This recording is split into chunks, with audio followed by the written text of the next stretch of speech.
Dans cette vidéo, je vais te parler d'un truc qui peut complètement révolutionner ta productivité, complètement changer la manière dont tu fais des mathématiques, dont tu travailles, dont tu vois la vie en général. Le concept, c'est la présence. C'est quoi la présence? Bon, c'est quand tu es présent, c'est quand tu as moins de pensées qui sont dirigées vers autre chose que ce que tu fais actuellement, quand tu as une vision tunnel sur ce que tu fais. Donc ça paraît un peu déprimant, tu dis ok, bon bah ça, quand je suis obligé, forcément je suis présent, mais sinon... Dans cette vidéo, je vais te parler d'un concept qui peut complètement révolutionner ta productivité, qui peut complètement tout changer. Le concept, c'est la présence. L'idée, c'est que quand tu es présent, c'est quoi la présence? C'est quand toutes tes pensées sont dirigées vers un seul objectif. Quand tu travailles, au lieu de regarder par la fenêtre, au lieu de, je sais pas, regarder ton téléphone, ou même penser au fait de regarder sur ton téléphone, bah, tu t'essayes au maximum de diriger toutes tes pensées vers ton travail. Et ça change tout. Ça change tout parce que tu sais très bien que, par exemple, quand tu es en examen, bah, tu es beaucoup plus productif, tu es beaucoup plus rapide que quand tu travailles chez toi. Tu arrives à faire plus de questions, des questions plus dures. C'est un mode qu'on peut un peu débloquer.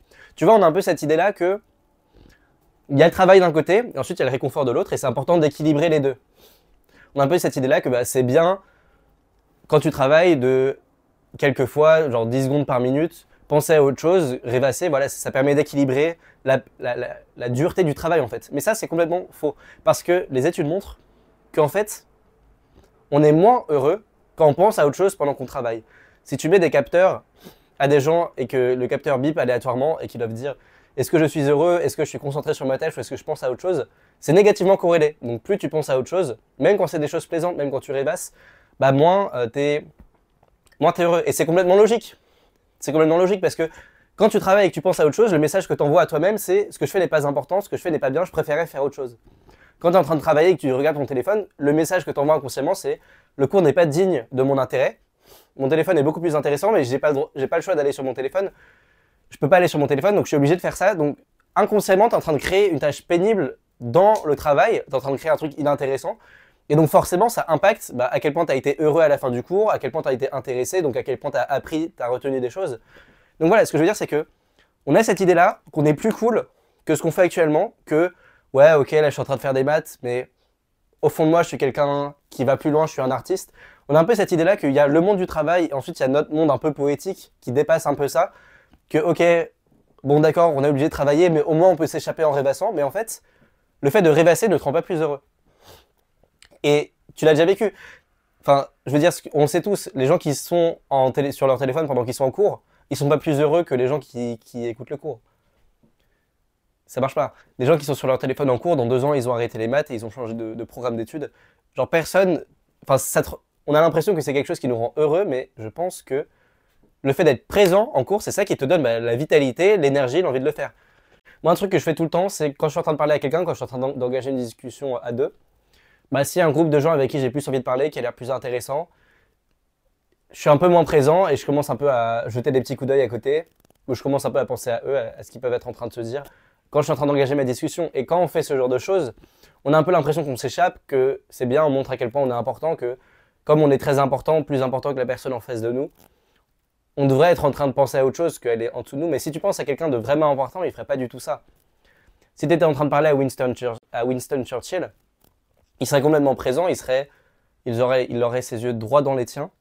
Et quand vous seriez en train de discuter, il serait pas du tout en train de penser à autre chose. Enfin voilà, ce que je veux dire, c'est que on a l'impression que pour être important, il faut s'extirper de ce qu'on fait actuellement, mais je pense pas que c'est la bonne manière de faire.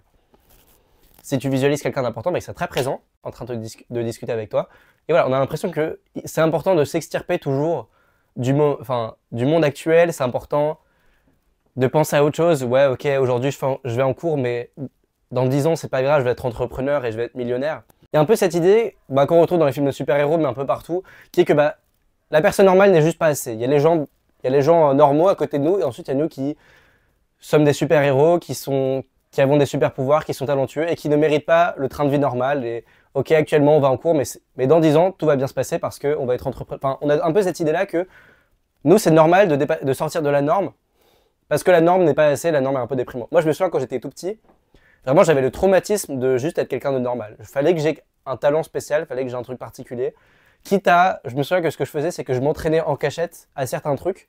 Genre, par exemple, je m'entraînais à faire du skate en cachette, comme ça. Je pouvais faire comme si je commençais à faire du skate pour la première fois et être un peu plus fort. Et les gens allaient penser que j'allais avoir un talent de fou. Enfin, je me souviens quand j'étais petit, pour moi, j'aurais préféré mourir que d'être quelqu'un de normal qui n'était pas talentueux, qui n'avait rien de spécial.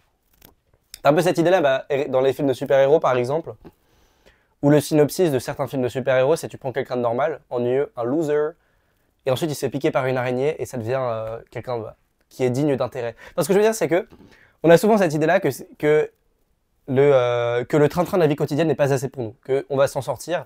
T'as cette idée-là qui est parfaite. Donc voilà, la morale de tout ça, c'est qu'on a l'impression que pour être important, il faut s'extirper du monde réel, il faut être en train de rêver au moment où on va gagner des millions, au moment où on va un peu transcender la population générale, parce que c'est ça dont on a besoin, mais quelqu'un de vraiment important ne ferait pas du tout ça, il ne serait pas en train de regarder ailleurs quand il serait en train de te parler, il serait présent, il serait là, il serait en train de parler avec toi. Même là, quand j'étais en train de travailler, je me suis rendu compte que ça faisait 10 minutes que j'étais en train de rêvasser. J'étais en train d'imaginer le moment où j'allais avoir ma propre chaîne de vêtements, la chaîne de vêtements facile d'accès. Voilà, et c'est super facile de commencer à imaginer des trucs.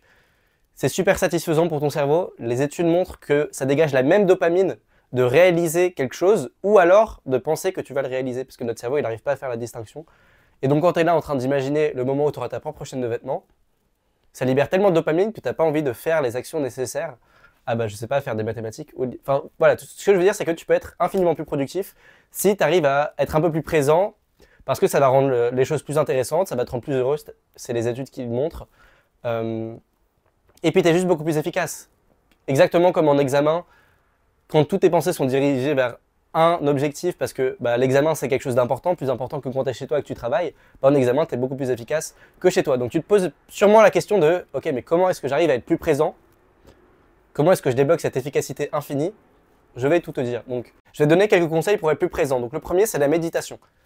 La méditation, c'est quand tu essayes de passer 5 minutes, 10 minutes, 15 minutes, assis sur une chaise, à observer tes pensées. Ça veut dire quoi, observer tes pensées?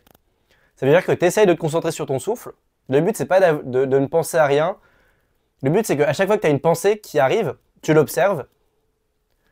Tu penses au fait qu'il faut aller faire des courses, tu observes cette pensée, sans jugement.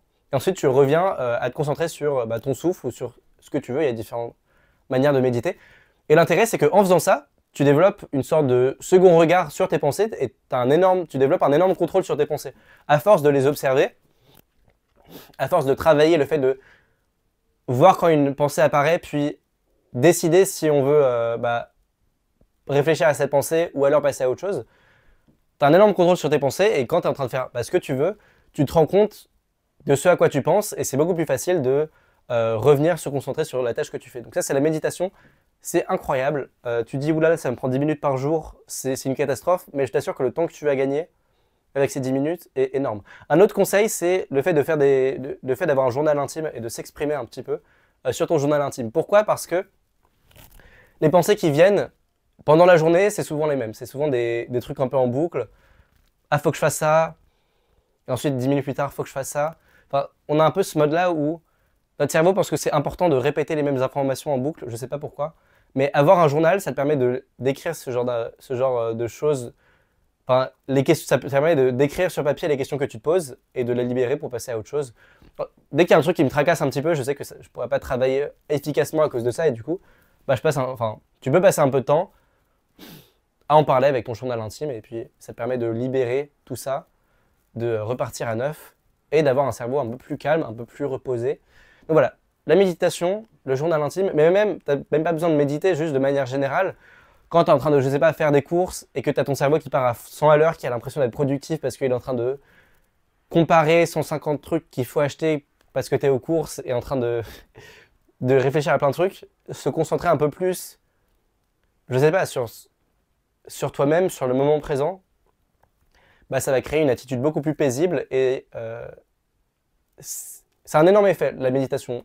La méditation, au bout de un mois ou 2 mois, tu te rendras compte à quel point tu seras plus paisible et tu ne sauras pas d'où ça vient, mais c'est les bienfaits de la méditation. Donc, commence la méditation et de manière générale, si tu as envie de te concentrer sur quelque chose, essaye de diminuer le nombre de distractions. On a souvent l'idée que pour être productif en mathématiques, j'ai trop travaillé, il me faut une pause. Mais ça marche pas comme ça. Moi, en tout cas, la manière dont je suis efficace, c'est quand je travaille en un bloc.